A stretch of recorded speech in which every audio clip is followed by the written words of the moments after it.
Welcome to San Francisco and the commissioning of United States ship Hopper, DDG-70.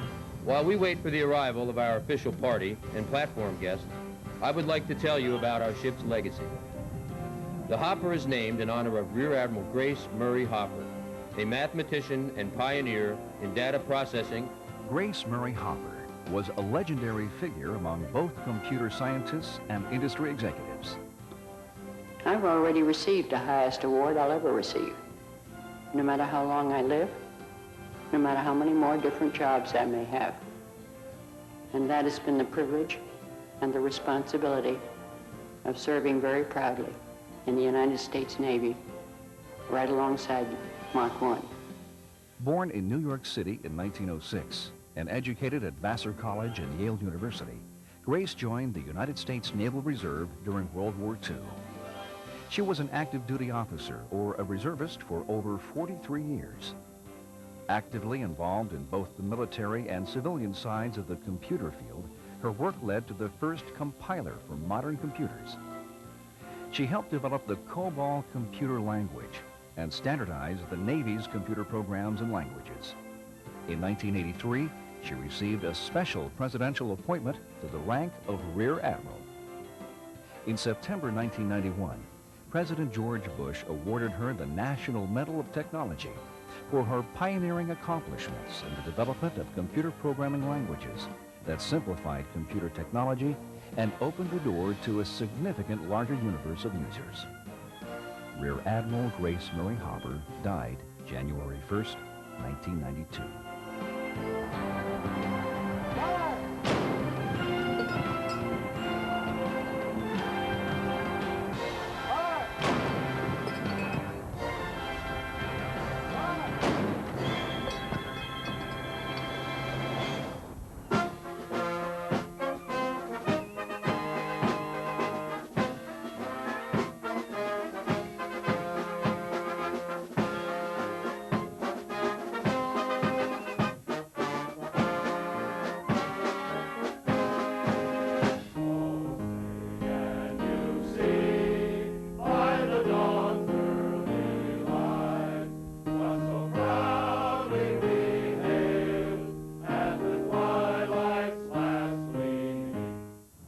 Long-standing Navy tradition that when the weather is good, it's the chaplain's fault.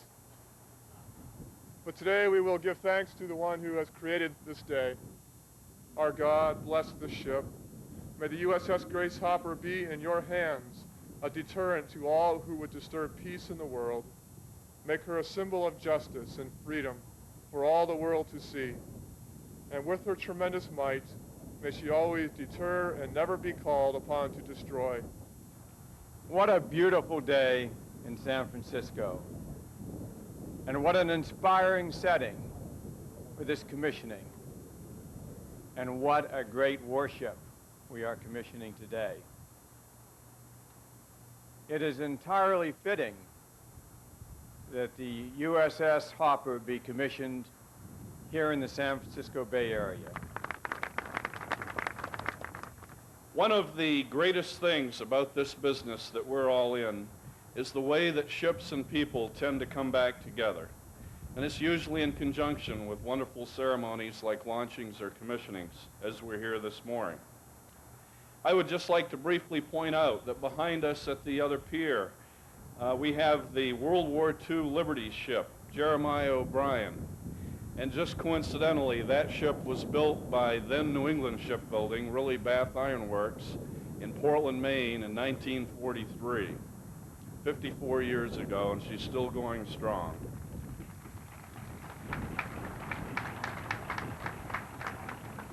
The children and grandchildren of those great shipbuilders have put their same heart and soul in this ship we're standing on today.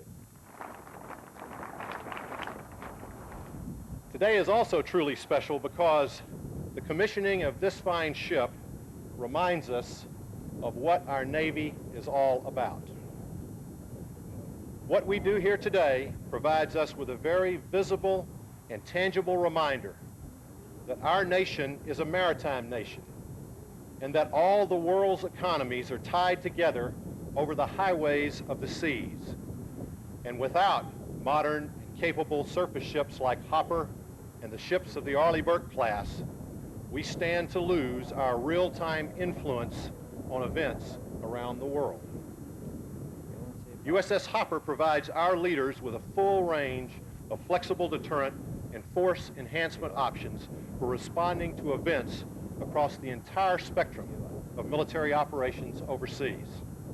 Engaged in peace to deter and prevent conflict, USS Hopper can, if called upon, totally dominate the battle space, whether it be surface, subsurface, air, strike, or fire support. And if she's forced to fight, she's built to win. Grace Hopper would have been very proud of the women here today from WAVES National. For us young whippersnappers, it takes a little translation to remember what WAVES stands for. Women Accepted for Voluntary Emergency Service. And today we also have, I believe, Frida Harden here. She was a yeomanette, and she is going to be 101 years old in 2 weeks, and she's in uniform. Well done. I think Grace Hopper would have been very proud of the crew standing behind you here, where they come from across the country. Like the parts that make up this ship, they come from almost every state. The men and women of this crew represent the very finest our country has, and they are dedicated. The industry and government team that brought you this far and helped you get trained and provided this ship will be with you. We will not be in front of you, for you must lead. You must bring this ship forward. We will not be behind you. We will not backstop you. But we will be with you shoulder to shoulder as you go forward. And this team of industry and government wishes you fair winds and following seas.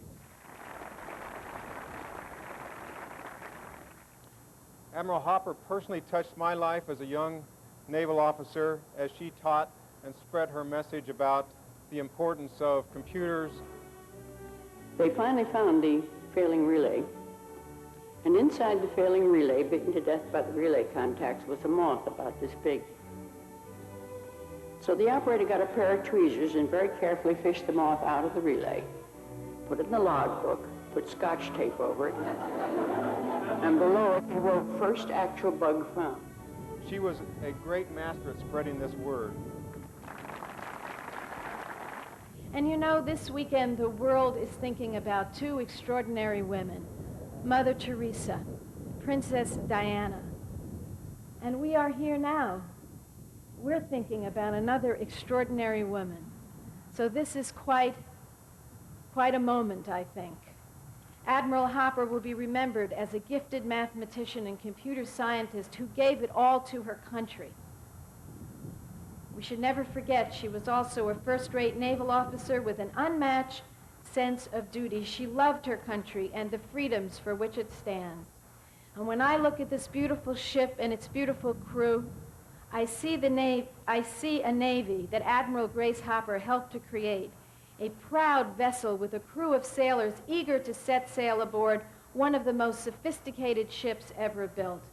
And later on, when the ship comes alive, if you look closely, you will notice 300 men and women standing side by side as a team. The USS Hopper is one of the very first ships to be designed specifically to accommodate a male and a female crew. In fact, there are 44 female crew members who will perform almost every single function on this ship. There could be no better tribute to Admiral Hopper than that. Senator Boxer,